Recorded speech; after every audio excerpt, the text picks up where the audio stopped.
این روزا خیلی از عزیزان میبینم که گله دارن، ناراحتن. میگم خدایا چرا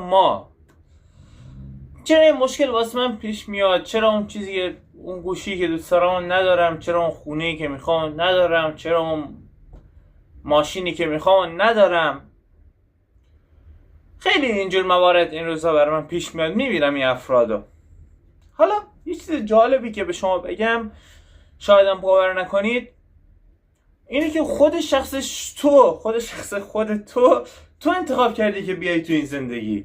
یعنی این جسم و خانواده و روحی که تو بدن هست، اینا همه رو خود انتخاب کردی. حالا شاید باورت نشه که آقا چرا خود من همه گرفتاری انتخاب کردم؟ چرا نرفتم مثلا توی جسمی که مثلا از چیگی پولدار باشه، همه چی داشته باشه، خونه، ماشین، بهترین گوشی؟ الان دلیلش بهت میگم. ببین تصور کن که هر شب که داری میخوایی موقع خواب، هر آرزو و هر رویایی که داری چی برآورده میشه. شب اول میخوای میری مثلا بهترین ماشین، بهترین روابط، بهترین گوشی، بهترین خونه، بهترین آرزوها، هر کاری دوست داری میکنی. کم کم 1 ماه میگذره، 2 ماه میگذره، خسته میشی.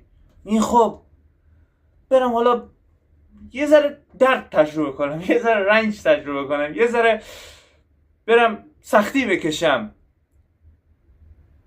نمیدونم منظورم فهمیدی یا نه، ولی در کل دارم میگم که قدر چیزایی که دارین لطفا بدونید. انسان تا وقتی که مریض نیست و سلامت جسمی نداره 100 تا مشکل داره، 1000 تا مشکل داره.